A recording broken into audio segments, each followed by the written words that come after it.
Donner son nom, c'est Yannick Jadot, candidat écologiste à la présidentielle qui accepte de jouer le jeu ce matin. Bonjour et bienvenue à vous. Bonjour. Bonjour. Après l'interview et les questions des auditeurs, vous répondrez à celle de Dominique Seux pour l'économie. Sandy Dauphin, spécialiste environnement de la rédaction d'Inter, reviendra largement sur vos propositions sur le nucléaire et sur les transports, 2 points saillants de votre programme. Puis ce sera au tour de Thomas Legrand pour la politique, de Pierre Aski pour l'international. Et comme le veut la coutume, la dernière question vous sera posée par Augustin Trapenard. Voilà le programme. Alors, on connaît le tableau, Yannick Jadot, et il est sombre. Température record, sécheresse, incendie, inondation, banquise en train de fondre. Les catastrophes climatiques sont presque quotidiennes et se voient désormais à l'œil nu. Dans ce contexte, vous qui luttez pour le climat et l'environnement, vous devriez bénéficier d'une puissante dynamique électorale. Or, ce qu'on voit, c'est que la planète brûle et que les écologistes en France sont pour l'instant à 7% d'intention de vote. Comment expliquez-vous, sur le fond, sans esprit de polémique, ce qui semble être une contradiction majeure entre notre époque et votre offre politique ? Il y a incontestablement un déni collectif dans la société autour de la réalité de la catastrophe écologique. Vous avez cité les températures, on pourrait parler de ce que vivent nos paysans sur nos territoires. J'étais il y a quelques semaines, quelques jours même, à côté de Grenoble. Je veux dire, d'ici 10 ans, c'est la moitié des stations de ski de moyenne, de basse altitude qui n'auront plus assez de neige. Donc ça va modifier profondément l'ensemble de la société. Et évidemment, si on ne lutte pas contre le dérèglement climatique, c'est le chaos. Donc il y a quelque chose d'extrêmement lourd. D'extrêmement lourd à supporter, y compris individuellement. Mais la campagne que je veux mener, c'est à la fois dramatiser l'échéance de 2022. On ne peut plus être dans le statu quo, on ne peut plus être dans la procrastination, ce qu'ont fait les derniers gouvernements, mais surtout d'être aussi dans une forme d'enthousiasme autour de la réponse. Et c'est ces deux dimensions qu'il faut absolument rassembler.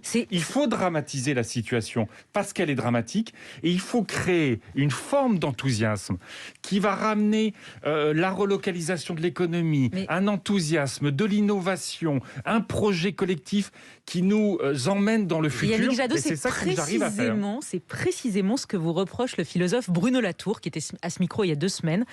Il avait un jugement sévère sur l'écologie politique que vous portez, qui réussit, je le cite, l'exploit de paniquer les esprits et de les faire bâiller d'ennui. Il dit l'écologie ennuie ou prêche, elle est imbibée de moralisme, elle n'enthousiasme pas. Voilà ce qu'il vous répond. Et il dit en son même temps, il n'y a pas explication. d'alternative. Il dit en même temps, il n'y a pas d'alternative dans votre émission. J'étais hier soir avec des étudiants. J'étais la semaine dernière avec un paysan en Thiérache. Jean-Luc, qui il y a 22 ans a pris un shoot de pesticides. Il est potentiellement très malade avec son sang. Et il a converti sa ferme, qui est aujourd'hui une ferme magnifique, il gagne bien sa vie, il va la transmettre, elle est neutre en carbone, les vaches vont dans la pâture. Ce que je veux dire, c'est qu'il y a un très profond enthousiasme dans la société. Et moi, je le vis au quotidien. Ces étudiants hier, comme quand je suis avec les apprentis qui étaient à Bordeaux et qui apprennent les métiers de l'environnement. À la fois, ils ont cette éco-anxiété, c'est-à-dire cette angoisse terrible vis-à-vis du futur que renforce la précarité sociale ou de logement. Et en même temps, ils n'attendent qu'un geste, qu'un logiciel politique et la campagne électorale pour se mobiliser, parce qu'ils savent que avoir un boulot qui a du sens, se retrouver dans une société qui de nouveau s'occupe de l'essentiel, avec plus de liens sociaux, de bienveillance, de démocratie locale, de relocalisation économique. Mais pourquoi ça ne se voit pas dans les sondages ? Voilà, parce que on est à 75 jours du premier tour, on n'est pas à 8 mois. Il vous a pas échappé que on a une pandémie qui écrase un peu tout. On est les Françaises et les Français, on le voit sur le terrain, à la fois sont préoccupés par nos sujets, mais ne sont pas encore dans la campagne présidentielle. Vous allez voir qu'à un moment, l'essentiel va s'imposer, et l'essentiel, c'est à la fois cette écologie que je porte et cette justice sociale qui l'accompagne. Encore un mot sur l'écologie politique perçue comme négative, punitive, liée aux idées de limitation, de privation, de retour en arrière, d'ascèse. Vous disiez il faut de l'enthousiasme, mais pourquoi n'arrivez-vous pas à mobiliser des affects positifs, à enchanter le combat écologique, à le rendre passionnant et excitant ? Jusqu'à ce jour, c'est pas le cas. vous allez voir que dans cette campagne, nous serons les pulsions de vie. Nous serons les pulsions de fraternité et qui ne sont pas les pulsions de haine, de rejet que portent la droite et l'extrême droite. Nous serons les pulsions de vie quand l'extrême droite porte des pulsions de mort. Mais c'est vrai qu'il y a une telle tension dans la société que finalement la projection en arrière, le passé fantasmé, aujourd'hui est un refuge qui peut être confortable.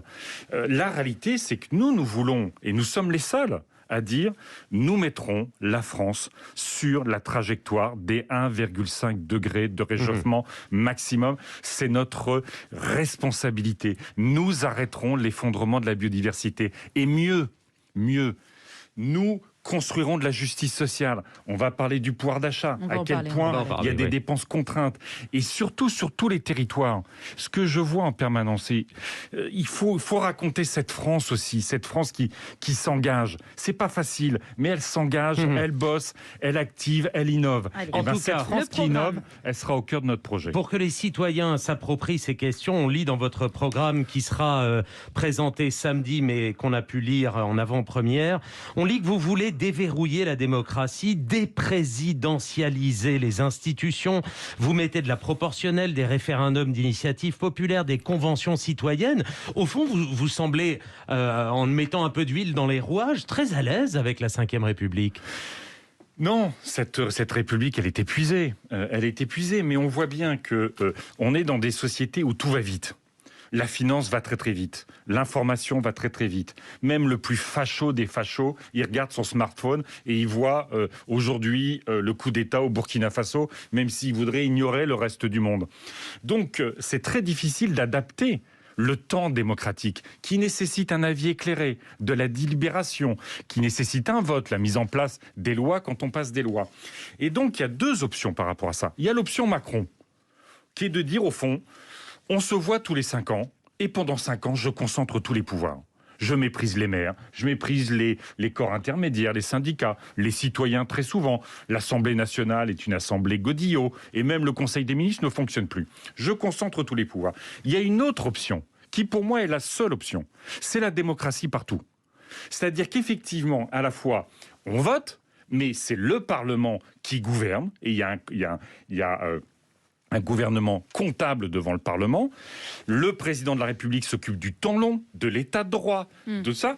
Mais au niveau local, effectivement, vous avez des référendums d'initiative locale. Mais la démocratie partout, c'est aussi la démocratie dans les entreprises. Tout le populisme aux États-Unis, en Angleterre, il se fait largement là où il n'y a plus de syndicats. Donc on veut le chèque syndical pour renforcer les syndicats. Et dans les grandes entreprises, la moitié des personnes qui siègent au conseil d'administration sont les salariés. On veut renforcer les associations. Oui. Vous avez 13 millions de bénévoles qui font vivre la société, qui la rendent bienveillante, solidaire. Et ben on veut renforcer ces associations. C'est la démocratie partout. Yannick Jadot, on va vous demander des réponses un tout petit peu plus courtes parce qu'on a beaucoup de questions sur tout votre programme, si vous voulez qu'on aborde tout. Il y a toujours un doute sur la capacité des écologistes à être crédibles sur les questions de sécurité, de justice, d'immigration et de défense. Sur la défense précisément, Emmanuel Macron a sensiblement augmenté le budget des armées, 41 milliards d'euros en 2022, c'est 9 milliards de plus qu'en 2017. Est-ce que vous reviendrez sur cette augmentation ou est-ce que vous baisserez le niveau des dépenses militaires ? On maintient la loi de programmation militaire. Parce qu'on a un énorme rattrapage à faire. Vous savez que, y compris nos soldats, nos militaires, sont assez mal équipés. On est sur un certain nombre d'outils essentiels sur les hélicoptères, sur les patrouilleurs. On a pris du retard. Beaucoup sont en maintenance et nous empêchent d'avoir une armée efficace. Donc on maintient la loi de programmation militaire. Pierre Aski abordera tout à l'heure les questions internationales, mais êtes-vous favorable à ce que la France partage son siège permanent au Conseil de sécurité à l'ONU avec l'Allemagne ou avec l'Union européenne ? Non. On garde notre siège et on ne le partage pas. Aujourd'hui, la politique étrangère et de sécurité commune de l'Union européenne est trop faible. On est trop divisé pour que l'Union européenne remplace la France au Conseil de sécurité. Autre sujet régalien, la sécurité. Emmanuel Macron a créé 10 000 postes de policiers et de gendarmes pendant son quinquennat. La droite, vous le savez, en veut davantage. Et vous, Yannick Jadot, créerez-vous des postes dans la police et la gendarmerie ? Il en faut sûrement, mais notre approche... Vous savez, quand on discute, et j'ai fait tous les syndicats de police, ils sont engloutis sous la paperasse, sous les démarches administratives. Vous savez que ce gouvernement, comme aucun, n'a mis en place une politique du chiffre qui font qu'ils ne peuvent pas faire leur vrai boulot. Et donc nous ferons une vraie loi de programmation avec l'ensemble des acteurs, que ce soit les policiers, les gendarmes, la justice, les acteurs sociaux, pour repenser la mission de police, qu'elle soit plus dans la rue, parce qu'aujourd'hui c'est des slogans, mais ça n'est pas la réalité de ce qui est demandé, qu'elle s'occupe réellement de sécurité, de protection républicaine, alors qu'aujourd'hui, elle fait la politique du chiffre. Vous écoutez les syndicats, ils vous disent, toutes les semaines, on a des instructions. Une fois, il faut faire monter les chiffres en matière de contravention sur les consommateurs de cannabis. L'autre fois, c'est sur les sans-papiers. Tout ça nous empêche de travailler sérieusement. Votre réponse est un peu floue. Vous dites, il faut en augmenter sûrement, mais vous ne donnez pas le chiffre. Combien de postes de policiers et de gendarmes vous allez créer ? Non, parce qu'à partir du moment où nous devons repenser la mission des policiers et des gendarmes, à partir du moment où il faut réduire, moi je veux que les cultes aillent au ministère de la Justice, je veux que l'asile et l'immigration aillent dans un grand ministère des solidarités, je veux que le ministère de l'Intérieur devienne un ministère de la protection républicaine. Donc vous réorganisez, mais vous ne créez pas de nouveaux postes, si je comprends bien. Mais je veux déjà voir comment la réorganisation nous permet de mettre plus de policiers dans la rue. Je veux que ces policiers aient les effectifs, les équipements et le sens de leur mission. Vous savez, quand vous rencontrez tous les policiers, la première chose qu'ils vous disent, on a perdu le sens de notre mission. Donc travaillons là-dessus, ayons une grande loi de programmation, ce que n'a pas fait ce gouvernement, pour leur donner les moyens de travailler. Et sur cette base-là, évidemment, s'il faut plus d'effectifs, on mettra plus d'effectifs. Emmanuel Macron avait promis 15 000 places de prison en plus, promesse qui serait tenue sur 2 quinquennats, selon Éric Dupond-Moretti. Est-ce suffisant à vos yeux, sachant que vous voulez procéder à une révision générale également des peines et transformer les peines de prison de courte durée en travaux d'intérêt général? Quand on voit le niveau de récidive dans notre pays, on voit que l'incarcération sur un certain nombre de peines est une erreur. Parce qu'au fond, ça inscrit des personnes dans la délinquance et ça ne les en sort pas. Y compris quand on voit le temps qu'on met à ce que, parce que la justice fait face aussi à des manques de personnel, des pénuries de moyens, qui fait que trop souvent, ils ont des milliers de dossiers en instance, que les peines ne sont pas décidées et appliquées, au fond, pour répondre à l'infraction, eh bien tout ça crée des problèmes majeurs, et donc il faut donner des moyens à la justice. Moi je mettrais 1 milliard supplémentaire sur la justice sur le quinquennat hors pénitentiaire, pour que la justice puisse bien travailler et de fait être efficace en matière de sanctions. Vous avez déclaré dimanche soir sur France 5 qu'il n'y avait pas de problème migratoire en France aujourd'hui. Vous dites on ne parle que de quelques milliers de personnes seulement. Avec cette phrase, vous semblez balayer toute la question migratoire et identitaire que la droite et l'extrême droite ont mis au cœur des débats de la présidentielle. Mais tout de même, Yannick Jadot, quand vous voyez, dernier sondage, que 67% des Français se disent inquiets d'un grand remplacement, vous balayez leur inquiétude, vous dites non, il n'y a pas de problème migratoire, c'est un non-problème. Quand on a l'accueil des réfugiés, aujourd'hui, on n'est pas du tout dans la situation d'il y a 5 ans, avec la crise de l'accueil des réfugiés syriens. Au fond, quand vous voyez les images de ce qui se passe à Calais, où des personnes survivantes qui ne veulent que rejoindre l'Angleterre, parfois simplement pour rejoindre leur fiancé. Je parlais face à Emmanuel Macron de Mariam, kurde irakienne de 24 ans, qui a fui son pays pour rejoindre son fiancé en Angleterre. Tous les matins, elle se faisait arracher sa tente, voler ses biens personnels. Elle ne représentait aucune menace de sécurité. Elle ne voulait que vivre et aimer. Donc on met en avant des problèmes sur des réfugiés qui n'en sont pas. Deuxièmement, il y a le regroupement familial. Est-ce qu'on va interdire le regroupement familial qui est dans la loi? Troisièmement, il y a la question des étudiants. Mais vous vous rendez compte que notre pays, à force d'instrumentaliser ces débats, fait fuir les étudiants étrangers. Mais la puissance d'un pays, c'est sa capacité à faire venir des étudiants pour porter sa culture, pour s'enrichir, pour rayonner dans le monde. Et enfin, il y a les migrations de travail. On est à 40 000 migrants liés au travail. Ça n'est pas un problème dans aucune entreprise. Discuter avec les entreprises, discuter avec les salariés, ça n'est pas un problème. Alors oui, il y a une instrumentalisation. Il y a une recherche de bouc émissaire. De Zemmour, le bouc émissaire, les musulmans. Le Pen, le bouc émissaire, l'immigré. Et quand vous avez même Valérie Pécresse qui parle de nettoyage au Karcher dans des quartiers de zones de non-France, ça s'appelle du nettoyage ethnique. Moi, je veux pas des boucs émissaires, je veux des solutions aux problèmes des Français. Sur les questions sociales et notamment le temps de travail, vous prenez la réduction du temps de travail tout au long de la vie. Il faut travailler moins pour vivre mieux. Qu'est-ce que ça veut dire travailler moins? Par exemple, que vous ne seriez pas contre le passage aux 32 heures par semaine? Mais il y a déjà plein d'entreprises qui le font. La pandémie a accentué une réflexion sur notre rapport au travail. Il y a plein de gens, vous savez, vous en parlez sur votre antenne, les vagues de démission. Il y a des personnes qui repensent la façon où ils habitent, où ils travaillent.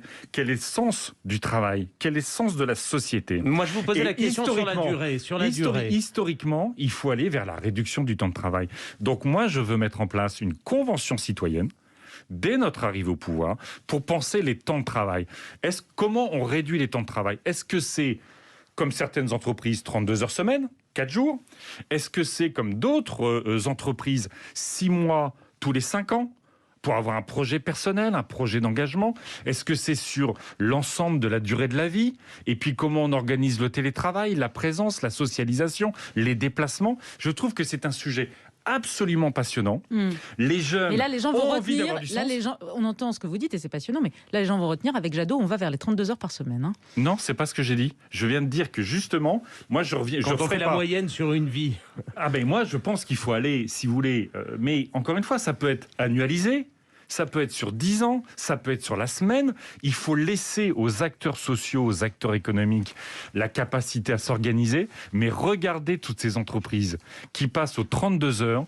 La productivité ne baisse pas. Les gens vivent mieux. Et je pense que dans ce moment où, encore une fois, la pandémie a tellement changé notre relation à l'essentiel, eh ben, il faut savoir s'interroger, il faut savoir en débattre. Question rapide et quelques réponses rapides aussi. Sur la fiscalité, vous voulez un ISF vert, mais est-ce que vous rétablirez l'ISF tout court, celui qui a été supprimé au début du quinquennat? On le rétablit et on le renforce. C'était une faute politique majeure et on voit d'ailleurs dans le bilan de ce quinquennat, les plus riches se sont enrichis, les plus pauvres se sont appauvris. Et donc on remettra un ISF qui sera sur les 1% les plus riches, donc à partir d'un patrimoine de 2 millions d'euros. Et cet ISF sera progressif. Cet ISF aura un rendement de 20 milliards d'euros. C'est extrêmement intéressant. Et effectivement, au-delà de la nécessaire solidarité des plus riches, il y a l'idée d'un bonus-malus sur le caractère plus ou moins écolo du patrimoine des personnes. Mais vous savez, ce côté bonus-malus, je vais le mettre sur toute la fiscalité. On va le faire sur la succession, on va le faire sur l'impôt sur les sociétés, on va le faire sur la TVA. Tout ce qui nous fait du bien sera moins taxé. Tout ce qui nous fait du mal sera plus taxé sur les entreprises, sur les patrimoines, comme sur la TVA. On en revient mais à la question de Bruno Latour sur la privation et le truc positif. En fait, c'est une privation de plaisir, ce que vous dites. Ce qui fait du mal sera taxé. C'est l'inverse, mais bon, Madame Salamé. Mais c'est exactement l'inverse. Mais ce qui nous fait du bien selon ce que vous définissez, vous. Mais non, ce qui fait du bien à la planète. Mais enfin, quand je veux baisser la TVA sur le bio, est-ce qu'on n'a pas tous envie que nos enfants et nous-mêmes, on mange bio et que l'agriculture soit écolo? Mais ce n'est pas de la privatisation, c'est exactement l'inverse. Je vais baisser la TVA sur ce qui est réparable plutôt que d'être sur l'obsolescence programmée. Pardon. Et franchement, quand les plus riches émettent beaucoup plus de CO2 que le reste des Français, eh ben, il est normal de les taxer. On ne peut pas soutenir les projets de Total dans le monde entier. C'est pas privatif, c'est le contraire.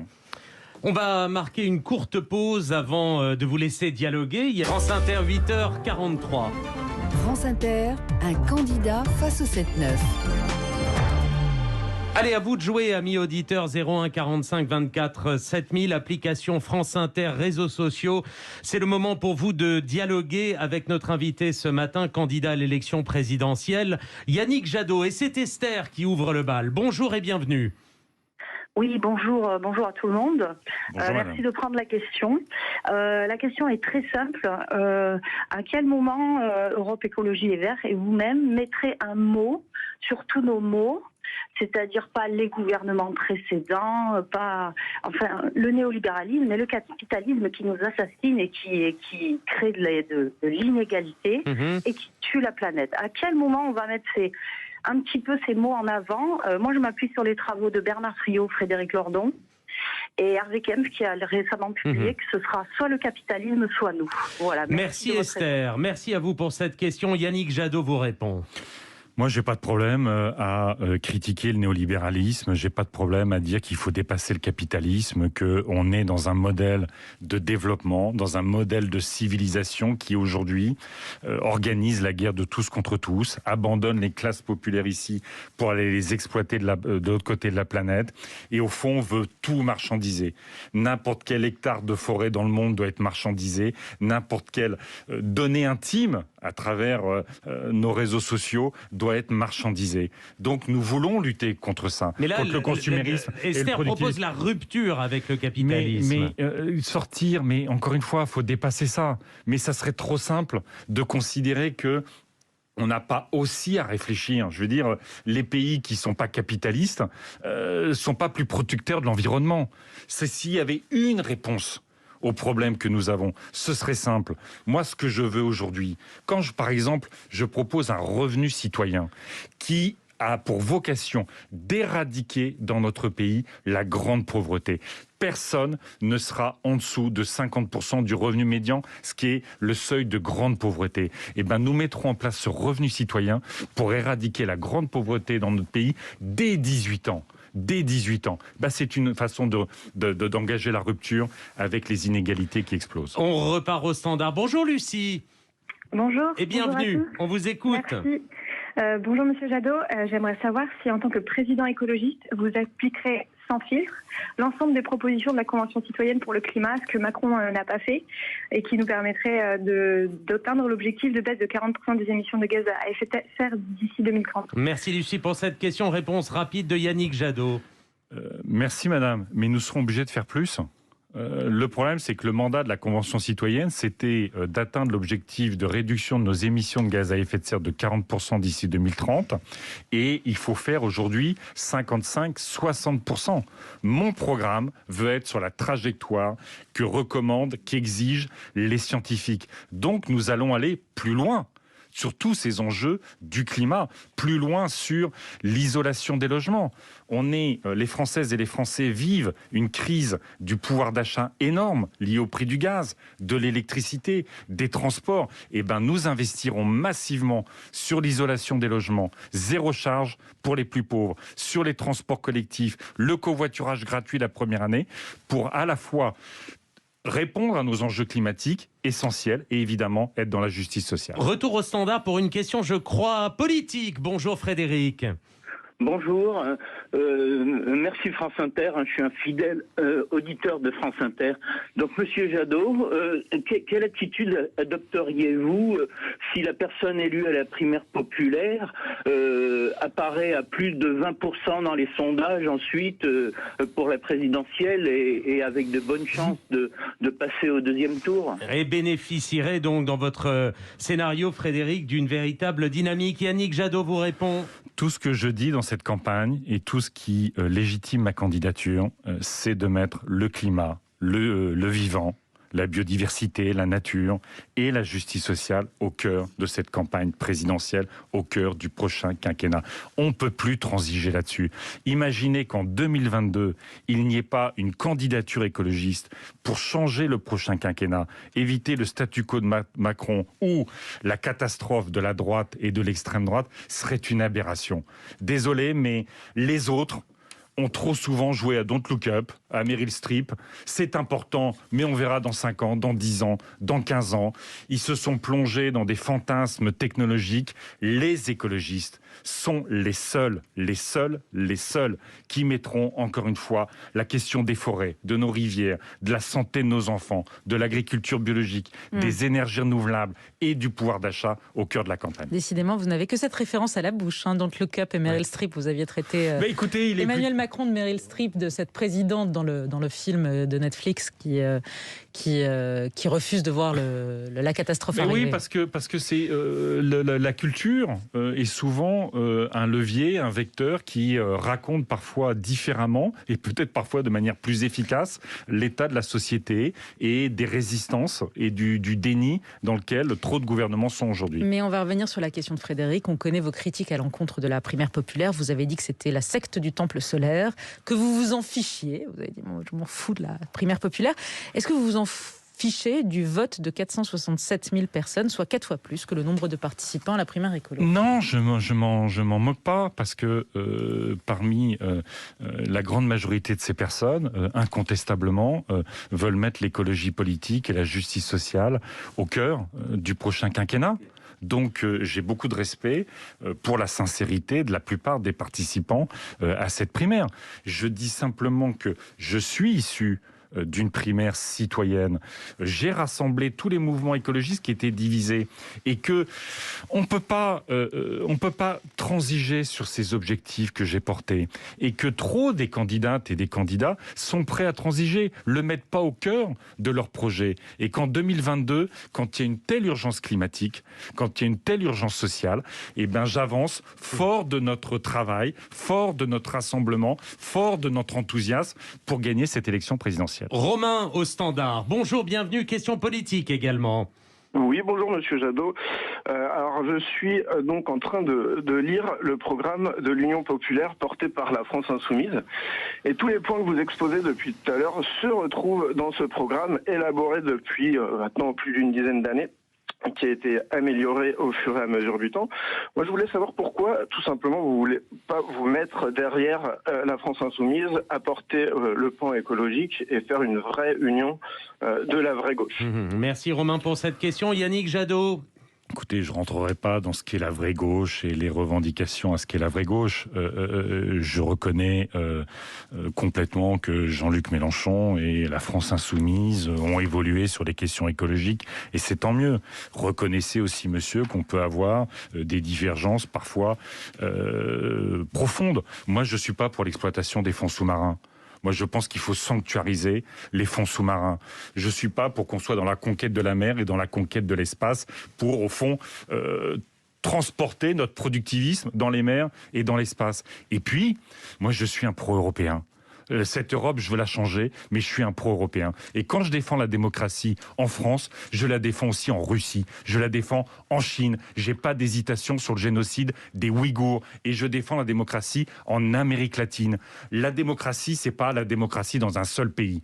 Quand on est convaincu de la démocratie, on la relativise pas. Et on dit pas que le régime chinois, finalement, a tellement d'avantages que le génocide des Ouïghours n'est pas un énorme problème. 2 points dans votre programme. Vous souhaitez largement développer les soins palliatifs, mais vous défendez aussi le droit à une fin de vie digne, choisie et apaisée. Est-ce à dire que vous irez plus loin que l'actuelle loi Leonetti ? Oui, et que vous voulez aller vers la légalisation de l'euthanasie ? Oui, parce que on doit pouvoir choisir ce dernier moment de sa vie.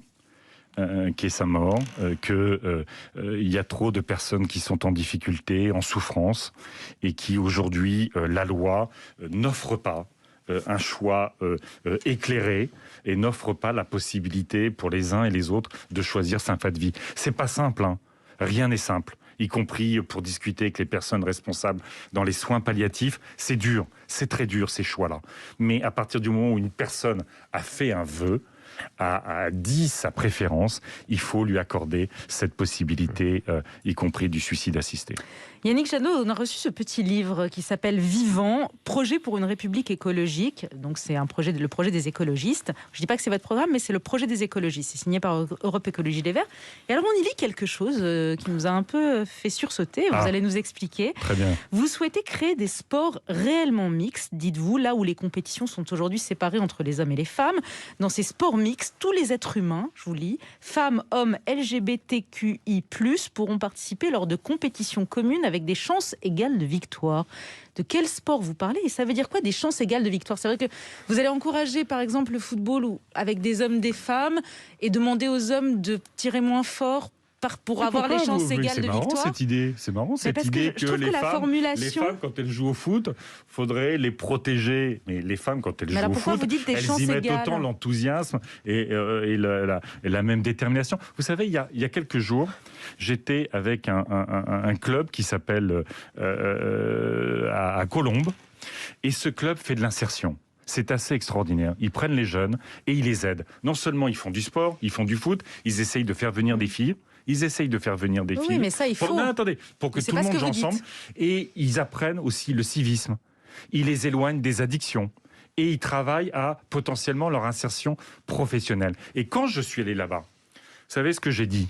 C'est qu'effectivement, le sport va être un enjeu majeur de notre société. Oui. Le sport va être un enjeu majeur, c'est un enjeu de santé. Mais c'est pas Et ma moi, question. je mettrai en place la possibilité pour chaque enfant d'accéder à 1 heure de sport par jour. Pour chaque adulte, d'accéder à une demi-heure de sport, y compris dans les entreprises, parce qu'elles ont libéré des locaux, et qu'elles mettent des équipements sportifs. Le sport, c'est formidable. C'est formidable pour les enfants. Il faut pousser de plus en plus les filles à aller faire du foot. Vous avez raison.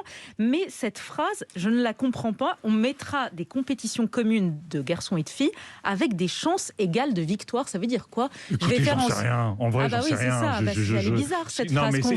Cette idée que le sport puisse être mixte, cette idée que tout le monde puisse y accepter, les gens qui ont pleinement leurs capacités, les gens qui ont des situations de handicap, que tout le monde s'y retrouve. D'accord, vous comprenez pas la phrase comme nous. Et qu'on fasse du sport ensemble, y compris du sport de compétition, c'est une bonne nouvelle. Et je peux vous dire que le sport sera au cœur de mon projet, comme la culture, parce que c'est un enjeu majeur d'émancipation, d'accomplissement, de plaisir et de santé. Je ferai de la santé un grand plan pour le prochain quinquennat. Emmanuel au standard, bonjour, bienvenue. Oui, bonjour Monsieur Jadot, bonjour à toute l'équipe. Bonjour. J'ai une question sociale à propos des retraites. En décembre 2019, il y avait des grandes manifestations contre le projet de loi sur la retraite par points. Et puis la fin de la retraite solidaire. Alors j'avais compris que Europe Écologie Les Verts était d'accord de négocier avec le gouvernement sur la retraite par points. Et je voulais savoir ce qu'il en était aujourd'hui. Merci Emmanuel pour cette question. Yannick Jadot vous répond. Je peux vous rassurer, madame, nous étions dans la rue aussi contre cette réforme des retraites qui, vous l'avez bien compris, était d'abord une réforme pour faire travailler les gens plus longtemps. On a un débat qui est totalement hallucinant dans la société. Aujourd'hui, une personne qui fait valoir ses droits à la retraite ne travaille plus. Elle est au chômage, minima sociaux, maladie. L'idée... vous savez, il y a une différence d'espérance de vie de 13 ans entre les 5% les plus riches et les 5% les plus pauvres dans notre pays. Ça veut dire que quand la droite et le gouvernement aujourd'hui veulent étendre, reculer l'âge de départ à la retraite, on voit bien qu'ils sont dans la partie de ceux qui vivront jusqu'à 82 ans et certainement pas dans la partie de ceux qui vivront jusqu'à 70 ans. Et je trouve ça choquant. Donc nous ne toucherons pas à la retraite. En revanche, nous toucherons à la question de la pénibilité. C'est un enjeu absolument majeur. Nous ferons de cette injustice énorme d'espérance de vie entre des femmes et des hommes, simplement parce qu'ils n'ont pas le même niveau social, qu'ils n'ont pas travaillé dans les mêmes conditions, nous ferons un point central de notre projet et nous remettrons le compte pénibilité au cœur d'une grande réforme des retraites. José au standard, soyez le bienvenu. On vous écoute, bonjour. Bonjour Monsieur Jadot. Bonjour. Vous êtes le seul mouvement politique à vouloir réellement lutter contre le réchauffement climatique et protéger le vivant physiquement et socialement. C'est pourquoi je souhaiterais votre élection. Toutefois, avez-vous l'intention de réduire le nombre de parlementaires de 25% au plus, et dans quel délai, comme l'a fait l'Italie, notre voisin. Merci José pour cette question. Yannick Jadot vous répond. Merci monsieur. Nous allons avoir un grand programme de réforme pour mettre plus de démocratie et réformer les institutions. Mais c'est la partie du projet que je ne présenterai pas samedi. Pourquoi ? Parce qu'avec pas mal de membres de la Convention citoyenne pour le climat, qui ont cette expérience du débat démocratique, nous avons organisé un conseil citoyen qui va mettre en débat, qui va faire des propositions sur toutes les réformes de démocratie et d'institutions. Donc, par respect, je les laisse travailler et je porterai leurs promesses, leur engagement, leurs convictions, leurs propositions dans cette campagne présidentielle. Allez, encore une question avant le flash de 9h. C'est Olivier qui vous la pose. Bonjour et bienvenue. Bonjour France Inter, je vous remercie. Bonjour Monsieur Jadot. Bonjour. J'aurais voulu vous poser une question qui peut paraître anecdotique, même si elle ne l'est pas. Tout à l'heure, vous parliez du film Don't Look Up. Je voudrais vous poser une question sur le look, donc. Porterez-vous un jour la cravate si vous êtes élu président de la République? Monsieur Mélenchon porte une cravate. Il est le seul, d'ailleurs, parmi la France Insoumise. Et vous pourriez porter une cravate verte, par exemple. Je vous remercie. Merci Olivier. Elle est géniale, cette question. Elle est formidable. Merci Olivier pour cette question. Yannick Jadot, qui est en costard sans cravate, vous répond. La question se pose, monsieur. La question se pose, je vais vous le dire très honnêtement, parce que pour ma part, j'ai jamais porté de cravate, mais j'entends quand dans mes déplacements des personnes, y compris souvent des personnes d'un certain âge, qui disent pour être président de la République, il faut mettre une cravate. Et j'entends, parce que je veux pas au fond être disqualifié sur un vêtement. Donc c'est une discussion qu'on a, et à un moment donné je sortirai la cravate parce que, encore une fois, vous savez, les Françaises et les Français aiment nos institutions, ils aiment la France, ils aiment être fiers de leur président de la République, et je veux pas que ce soit un sujet de cravate. Allez, on va marquer. On a compris que la prochaine fois, il sera en cravate. Oui, c'est ça. Mais dans votre matinale, ça va. Non, que ça veut dire bien du tout. Bien au contraire. Et nous sommes parfois vieille France sur ces questions vestimentaires. C'est pas évident comme ça. Vous regardez, c'est pas totalement évident. Je vous laisse le point. Moi, j'en ai pas mis, mais bon. À suivre donc après le flash, table ronde avec les éditorialistes et spécialistes de France Inter. 9h. Et c'est la suite, oui, de ce 7-9-30 spécial Élysée 2022. Notre invité aujourd'hui est Yannick Jadot, candidat écologiste à l'élection présidentielle. Au programme de cette dernière demi-heure, les questions sur l'écologie de Sandy Dauphin, spécialiste environnement de la rédaction de France Inter, les questions politiques de Thomas Legrand, Pierre Aski, lui, vous interrogera sur l'international, et Augustin Trapenard, le point final de ce 7-9-30. On commence tout de suite avec vous, Dominique Seux, sur l'économie, croissance, décroissance. Oui, bonjour Yannick Jadot. Bonjour, alors, depuis que vous êtes candidat et que vous avez remporté la primaire, vous voulez sortir du débat entre la croissance et la décroissance, et vous refusez l'étiquette de décroissant que certains voudraient vous accoler sur le front. Et vous avez raison, la question est beaucoup plus complexe. Ce qui doit d'abord décroître, ce sont les énergies fossiles, mais pour qu'elles décroissent, il faut peut-être que d'autres activités décroissent aussi. C'est là-dessus que j'ai envie de vous interroger. Très concrètement, c'est à la fois de la vie quotidienne et de la vie économique, de savoir jusqu'où la sobriété irait. Première question, j'en ai plusieurs, donc merci si on peut répondre le plus brièvement possible à chacune des questions. La première, c'est: le nombre de voitures en France doit-il, au cours de votre quinquennat, si vous étiez élu, doit-il décroître? Ça, c'est la première question. Et sur la voiture aussi, est-ce que vous limitez la vitesse de circulation sur les routes et les autoroutes pour aller tout de suite sur l'essentiel, sur les émissions de CO2? Yannick Jadot. Est-ce que, à la suite de mon programme, le nombre de voitures particulières décroîtra? Oui. Combien? Oui. De combien? On verra. Grosso modo. Non, parce que c'est une conséquence. C'est pas un objectif. C'est pas un objectif. Qu'est-ce qu'on veut faire? Moi, je veux mettre 4 milliards par an sur le train. Nous avons, dans notre pays, abandonné le train, que ce soit passager, avec les gares du quotidien, les trains du quotidien, le fret ferroviaire. Vous savez que c'est un enjeu essentiel de décarbonation de nos transports, les marchandises dans les camions. Restons sur les voitures. Oui, Restons sur les voitures parce que ça évidemment concerne de très près tous nos auditeurs. On est absolument d'accord. Et évidemment, mais quand vous développez le train ou les transports gratuits, moi je l'ai vu avec Damien Carême à Dunkerque et à Grande-Synthe. Beaucoup de familles avaient 2 voitures. Vous avez une qualité de transport collectif très peu cher pour les populations vulnérables, à haute fréquence, qui fonctionne bien, et bien les familles peuvent se débarrasser d'une voiture. Vous dites donc aux Français, vous aurez moins de voitures, vous ferez moins de kilomètres en voiture. Non. Ah, en voiture, sur la route et l'autoroute. Mais attendez. Et je veux mettre en place la première année le covoiturage gratuit quand il n'y a pas d'alternative de transport collectif. C'est essentiel pour le pouvoir d'achat des Français, c'est essentiel pour le climat, c'est essentiel pour la pollution de l'air. Vitesse route-autoroute.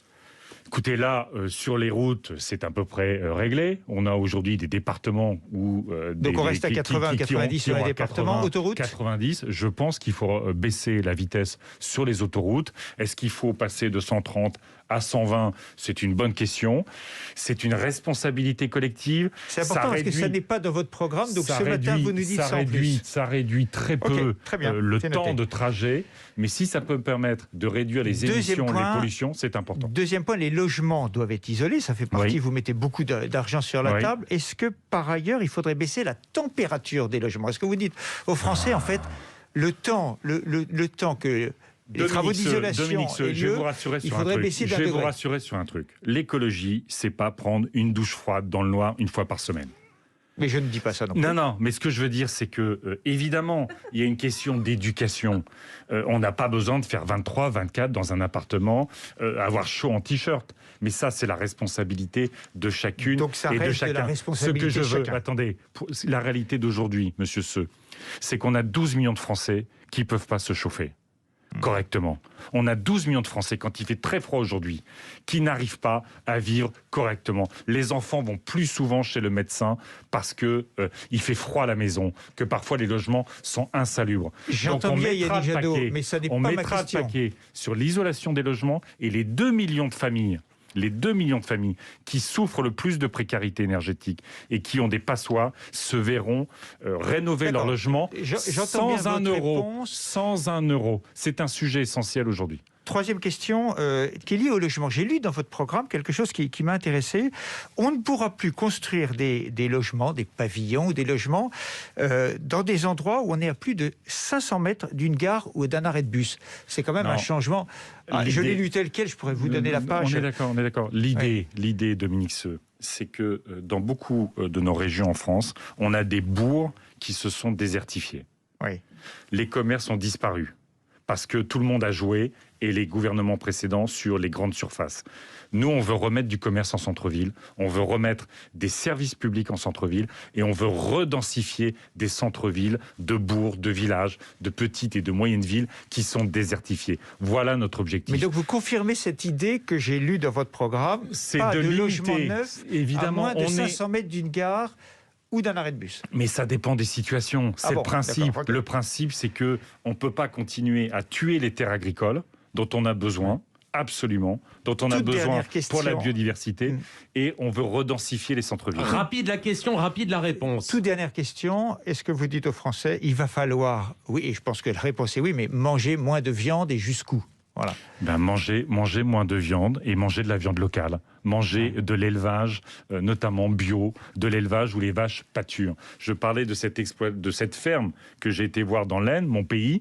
Eh bien, il est à la neutralité carbone. Alors que vous le savez, l'agriculture, du fait de l'élevage, est un grand contributeur aux émissions de gaz à effet de serre. Eh bien, lui, il participe à refroidir la planète, à nous servir une viande de qualité, et il est heureux de transmettre sa ferme à sa fille. Il est 9h09, place maintenant. Merci Dominique Seux, à la spécialiste environnement de la rédaction de France Inter, Sandy Dauphin. Sandy, première question sur le nucléaire. Oui, Yannick Jadot, bonjour. Dans votre programme, vous proposez une sortie, je cite, responsable du nucléaire.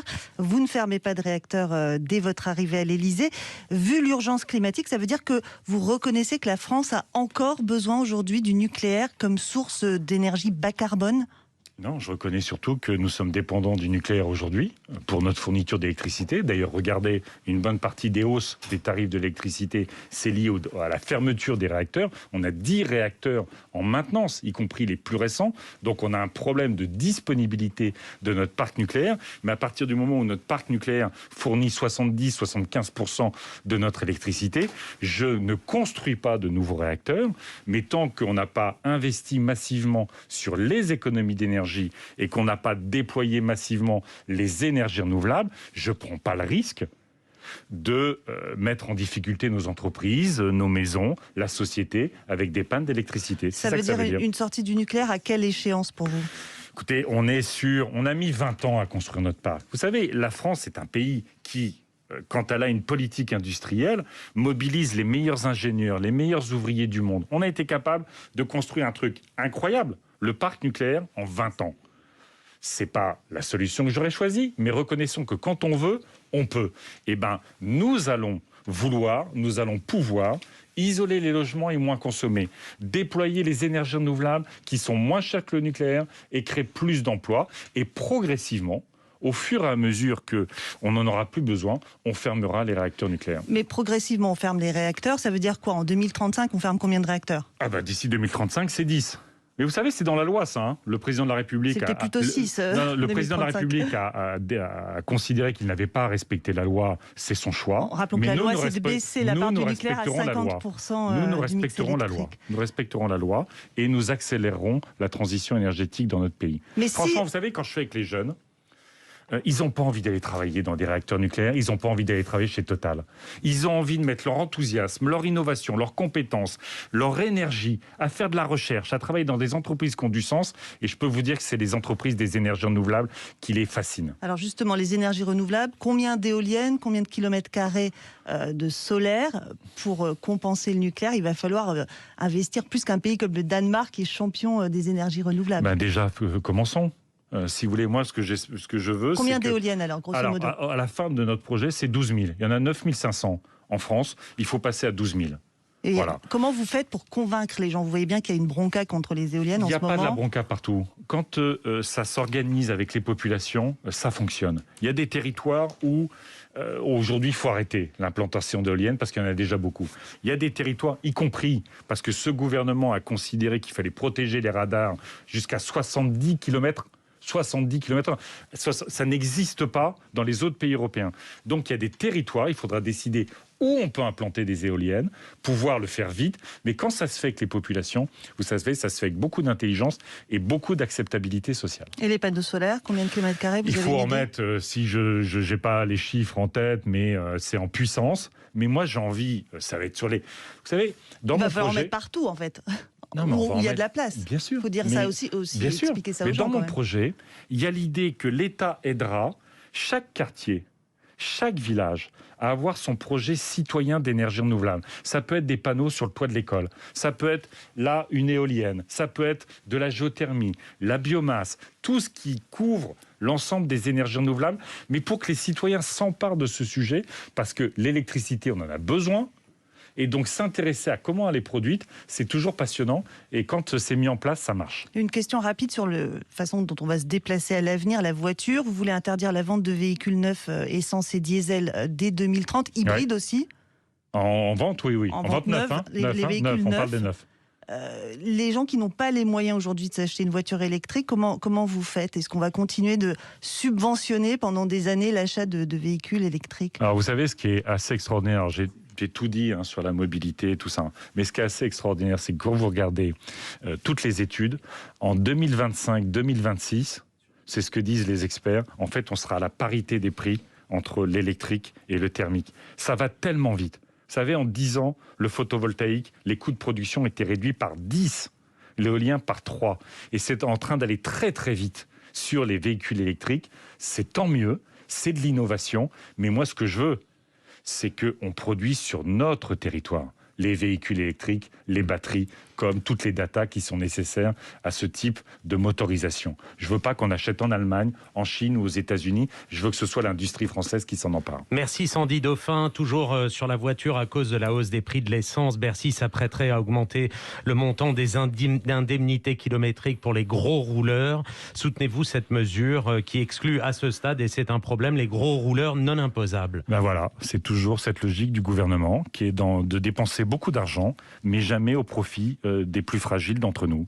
La proposition que j'ai, moi, c'est un chèque énergie de 400 € sur les 6 millions de familles les plus en difficulté, qui souffrent le plus de la hausse des prix du carburant comme les prix de l'énergie, et 100 € pour les 15 millions de familles au-dessus. Mais dans cette urgence-là... Ben oui, moi je propose 400 € pour les 6 millions de familles les plus en difficulté. Merci encore Sandy Dauphin. Question politique maintenant à 9h15. Thomas Legrand est là, autour de cette table. Thomas, vous voulez interroger Yannick Jadot sur la nature de l'écologie politique française. Bah oui, parce que en fait, la question politique qui se pose à 75 jours du premier tour, c'est celle que vous posez, Nicolas Demorand, au début de l'émission. Pourquoi ça marche pas ? Pourquoi vous êtes assis Pourquoi est-ce que c'est quand même étonnant ? Non, mais attendez, c'est pas ma question. C'est pas ma question. Je réfléchis tout haut avec vous, parce que là, ça marche pas. Hein. C'est un constat, on peut tous le faire. Je réfléchis tout haut avec vous et j'ai une hypothèse que je vous soumets. Est-ce que votre positionnement ne ressemble pas trop à un positionnement encore de patron de Greenpeace, de protestataire, plutôt qu'à un candidat de chef d'État? J'en prends pour preuve, par exemple, votre prestation au Parlement européen, très efficace et très protestatrice face au président de la République. Prenons le glyphosate, par exemple. La France avance, la France utilise moins de glyphosate, et la France a porté au Parlement européen et en Europe cette idée d'en finir avec le glyphosate. Et pourtant, au lieu de dire ça avance mais ça va pas assez loin, vous présentez ça comme une trahison. Est-ce qu'il n'y a pas un hiatus ? Non, je pense que j'ai passé cette matinale comme le reste de la campagne, comme les campagnes précédentes, à faire des propositions. Donc, je conteste le fait de n'être que dans le protestataire. Je pense que le président de la République est venu au Parlement pour raconter des blagues sur son action climatique. Quand vous faites alliance au niveau européen avec la Pologne du charbon et la Hongrie du gaz, et je parle pas de Kaczynski et d'Orban, vous trahissez l'ambition... Non mais attendez, je vous réponds. Et après, sur le glyphosate et sur les trucs, vous savez, là, en sortant de cette matinale, je vais à La Rochelle. Et je vais dans un village qui s'appelle Saint-Rogatien. Dans ce village, vous avez un nombre terriblement élevé de cancers pédiatriques. On est tous d'accord sur le glyphosate, c'est pas bien. Non, attendez, je veux parler de ça. Dans certains, à Sainte, vous avez dans certaines régions de France, vous avez une épidémie de cancers pédiatriques. C'est-à-dire que nos enfants... Il n'y a que la France qui baisse le glyphosate. Il n'y a que la France qui baisse le glyphosate. Tous les pays où il y a des écologistes pour l'instant en Europe... C'est faux, c'est interdit au Luxembourg et ça va être interdit ailleurs. Non, c'est faux. Non. Et donc, ce que je veux dire, c'est qu'on a une épidémie de cancer pédiatrique dans notre pays et les gouvernements successifs ne s'en occupent pas. Vous avez des familles qui sont dans une colère, au-delà de la tristesse, qui est terrible. Eh bien, nous ferons de la santé environnementale, de la sortie des pesticides, de la pollution de l'air, des pollutions chimiques, un enjeu essentiel de santé publique, parce que je refuse que des enfants soient malades ou meurent de cancer parce qu'on ne les a pas protégés des molécules les plus dangereuses. Prenons le cas de la Belgique, je reste sur le côté protestataire. La Belgique, les écologistes sont au pouvoir dans la coalition, ils stoppent le nucléaire, et ils augmentent la consommation du gaz. Donc ils sont dans l'accord avec la Pologne que vous dénoncez. Est-ce que vous dénoncez les écologistes belges ? Mais non, arrêtez. Pourquoi ? Je veux dire, parce que alors là, c'est deux poids, deux mesures. Non, pas du tout, parce que les situations énergétiques sont pas les mêmes dans les différents pays. Alors en Irlande, on prend l'Irlande. L'Irlande, les écologistes sont aussi en coalition. L'Irlande est toujours un paradis fiscal. Est-ce que vous dénoncez... Thomas Legrand, je vous écoute très souvent et souvent tous les matins. Merci. Je vous entends régulièrement dire, mais regardez, les écolos allemands, ils sont réalos, alors que les écolos français, c'est des gauchistes qui sont pas prêts à gouverner. Je dis pas ça. Donnez-moi une mesure du programme des écolos allemands qui soit moins radicale que celle des écolos français. Je vous assure que nous aspirons, non seulement parce que partout les écolos sont intransigeants. Je suis d'accord, mais c'est sur l'application. Et sur la nature et la biodiversité. Est-ce que vous avez mesuré que vous allez avoir affaire au réel ? Et est-ce que vous critiquez, par exemple, les écologistes irlandais, dans le contrat de coalition, qui ne disent rien sur la surtaxation du kérosène, alors que vous êtes pour la surtaxation ? Mais parce qu'ils sont dans des contrats de coalition et que c'est compliqué, parce que la démocratie ne fonctionne pas de la même façon. Donc vous comprenez que une fois qu'on est au pouvoir, c'est plus compliqué. Regardez leur projet. Et que c'est pas forcément un renoncement quand on va pas aussi vite que vous. On porte les mêmes idées Oui, partout. je ne dis pas le contraire. L'écologie, la justice sociale et notre capacité, notre volonté, parce que les changements engagés sont tellement profonds, tellement ambitieux, de construire le chemin avec tout le monde, avec les citoyens, les entreprises, les salariés, avec les paysans pour ce qui concerne la transition de l'agriculture, les pêcheurs, parce que si nous n'avons pas toute la société mobilisée, et c'est un très beau projet de mobilisation, d'enthousiasme et d'engagement, eh bien, nous n'obtiendrons pas... Mais en traitant ceux qui ne vont pas assez vite de traîtres, est-ce que vous n'alimentez pas l'éco-anxiété, ce mot que vous avez utilisé tout à l'heure ? Mais non, Thomas Legrand. Quand je dis que Emmanuel Macron restera le président de l'inaction climatique, la France est le seul pays européen qui n'a pas tenu ses engagements sur les énergies renouvelables, qui est en retard sur l'efficacité énergétique. Qui produit le moins de CO2, mais bon. Arrêtez, c'est pas vrai, parce que nous importons le CO2. Enfin, vous parlez de pragmatisme. La France est un des pays européens qui, du fait de sa désindustrialisation, importe le plus de CO2, y compris de la Chine. Donc, moi, je suis pragmatique, mais je suis incroyablement ambitieux pour mon pays et je suis intransigeant sur le dérèglement climatique et la biodiversité. Merci Thomas. Avant quelques petites questions de fin, on termine ce tour de table avec vous, Pierre Aski. Question sur les écologistes et leur politique étrangère. Oui, bonjour Yannick Jadot. Vous avez fait allusion dans la première partie à vos divergences avec Jean-Luc Mélenchon, notamment sur la Russie ou sur l'Europe. Est-ce que ça signifie, parce que vous avez eu des mots très forts à son égard. Vous avez dit que Mélenchon était dans le même sac que Marine Le Pen et Éric Zemmour face à Poutine. Ils n'ont pas exactement la même relation. Mais je pense qu'il y a un niveau de complaisance qui n'est pas acceptable démocratiquement. Mais est-ce que ça signifie que si, par exemple, Jean-Luc Mélenchon était au deuxième tour, vous pourriez ne pas appeler à voter pour lui dans ces conditions? Est-ce que ces deux gauches-là sont irréconciliables ou pas, pour reprendre la formule consacrée? Moi, je ne crois pas que les gauches soient irréconciliables, y compris parce que les électrices et les électeurs ne sont pas irréconciliables. Ils veulent la victoire de l'écologie et de la justice sociale. Mais si la question c'est est-ce que je pourrais, au fond, faire des compromis sur l'Europe comme projet de civilisation, si je pouvais faire des compromis sur les dictatures, que ce soit celle de la Chine ou de la Russie, non. Est-ce que vous vous êtes prononcé pour la non-mise en service de Nord Stream 2 ? Oui. Est-ce que vous comprenez que le gouvernement allemand, dans lequel figurent les Verts aujourd'hui, ait du mal à prendre cette décision ? Bien sûr, la position des Verts a toujours été claire. Il faut supprimer Nord Stream 2. Pourquoi ? Il faut que les Françaises et les Français comprennent. Nord Stream 2, c'est un pipeline qui va nous rendre plus dépendants directement du gaz russe.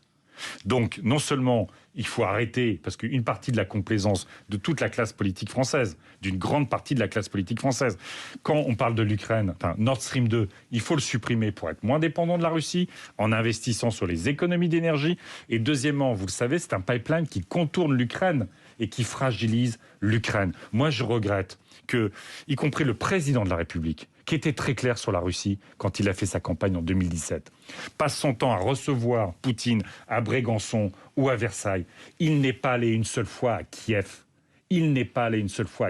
Moi, j'appelle le président de la République à organiser un sommet européen à Kiev dans les prochains jours pour montrer l'unité et le soutien inconditionnel de l'Europe à la démocratie en Ukraine et à l'intégrité de cette frontière. Mais est-ce qu'il faut néanmoins parler à Poutine ? Mais bien sûr, vous l'avez qualifié de dictateur sanglant. Est-ce que ça ne gêne pas la possibilité d'un dialogue malgré tout ? Vous pensez qu'il dit quoi, Poutine, de nous ? Vous pensez que Lavrov, il dit quoi de nous ? Son ministre des Finances. Aujourd'hui, moi, je n'accepte pas que la question ukrainienne soit réglée par les États-Unis et la Russie. Je regrette profondément que le président de la République n'ait pas suivi les initiatives format Normandie, accord de Minsk, qui associaient les autres Européens. Il y a une réunion demain à Paris entre Russes, Ukrainiens, Français et Allemands. Il est temps que ça arrive. Moi, je regrette que le président de la République ait toujours privilégié une relation complaisante avec Vladimir Poutine. Souvenez-vous, on a un enjeu majeur de construction d'une politique de défense européenne. Majeur. Et à chaque fois, le président français Macron a dit que les Russes auraient d'une façon ou d'une autre un droit de regard sur la politique de défense européenne. C'est la condamner. c'est la condamner, c'est condamner l'Europe à son incapacité ou à son impuissance politique extérieure. Face à un autre pays autoritaire, la Chine, vous avez condamné et voté récemment le génocide des Ouïghours. Comment vous faites face à la Chine ? Quelles mesures nous permettent d'aller mettre en réalité en fait cette résolution qui reconnaît le génocide des Ouïghours ?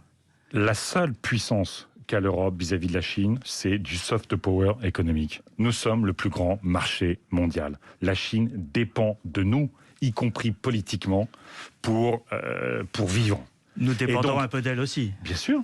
Mais à nous de construire, quand je me bats pour notre souveraineté en matière de médicaments, en matière d'énergie, en matière industrielle, c'est aussi sortir de cette dépendance insupportable qui rend la complaisance très banale au niveau européen et au niveau mondial. Il n'y a aucune raison de ne pas imposer l'interdiction en Europe des produits issus du travail forcé. C'est ce qui se passe avec les Ouïghours. Il n'y a aucune raison d'ici quelques années de ne pas imposer en Europe l'interdiction des produits issus de pays qui ne respectent pas la liberté syndicale. C'est la protection des salariés ici, c'est la protection des salariés dans le reste du monde. Utilisons notre puissance économique et puis franchement, quand Macron signe l'accord d'investissement avec la Chine, c'est ouvrir un peu plus le capital de nos entreprises à l'appétit prédateur des Chinois. C'est ce type d'accord, au moment où il y a un génocide contre les Ouïghours et au moment où on a cédé Hong Kong à la dictature chinoise, c'était un très mauvais signal et une faute morale. Merci Pierre Aski. Quelques questions de fin avant celle d'Augustin Trapenard. Léa ? Oui, quelques questions pour essayer de vous cerner vos goûts. Et d'abord, c'est une prérogative des présidents. Vous faites rentrer qui au Panthéon ? Gisèle Halimi. Et j'avoue que j'ai une passion pour Albert Camus. Je trouve que son parcours est... on parlait de tout à l'heure ce qu'est la politique avec Thomas Legrand, ou en début d'interview. La force d'Albert Camus, c'est de dire à un moment donné, il faut être intransigeant sur les valeurs, mais il faut vivre avec son voisin. Et je trouve que c'est une excellente leçon politique, au-delà de son parcours incroyable et de son écriture incroyable. Dans un registre tout à fait différent, steak de bœuf ou steak de tofu ? Ah, steak de bœuf, pardonnez-moi, mais je respecte. Non, mais moi j'ai dit, mais écoutez, j'ai dit il faut en manger moins et il faut manger de la viande issue des productions locales, durables, paysannes. C'est ce que font tous nos maires. Dans leur cantine, il faut passer aux cantines 100% bio. C'est essentiel pour nos enfants et pour nos paysans. Steak de bœuf, donc. Votre dernier Noël, c'était sans sapin et sans foie gras ? Mon dernier Noël, comme j'étais cas contact, je l'ai vécu confiné seul. Mais encore... C'était pas très gai. C'était pas très gai. Il y avait un sapin. Il y avait un sapin chez vous, non ? Non, chez ma mère qui devait nous accueillir, il y avait un sapin, bien sûr. Et du foie gras. Oui. Et du foie gras aussi ? Non, mais moi j'ai dit que le problème c'est pas le foie gras, c'est le gavage. Michel Houellebecq ou Virginie Despentes ? Virginie Despentes. Houellebecq, j'arrive pas. Je suis désolé, le personnage m'horripile, j'arrive pas. Je dis pas qu'il n'a pas de talent, tout ça, hein. Je dis j'y arrive pas. Cinéma ou Netflix ? Ah, je vais encore régulièrement au cinéma, mais je regarde aussi Netflix. Ça permet parfois de se sortir de la campagne et de baisser un peu la tension. Les deux pour terminer, Booba ou Gims ? Mes enfants sont plutôt Booba. Ils écoutent ils me font écouter de temps en temps. Croyez-vous en Dieu ? Non. Merci. Ah non, merci Augustin. Merci. Le plus important. Augustin Trapenard, bonjour, c'est à vous. La dernière question. Je sais pas. Bonjour Yannick Jadot. Bonjour. Une dernière question sur cette idée qui a été mise en avant par les mairies vertes depuis 2 ans sans qu'on ait forcément très bien compris ce que ça recouvrait et les actions précises qui en découlaient. C'est cette idée de droit culturel au pluriel. Alors je vais vous dire à titre personnel, moi, ça m'intéresse beaucoup dans mon travail aux côtés de Bibliothèques sans frontières qui milite cette ONG pour que la culture soit considérée comme un droit fondamental.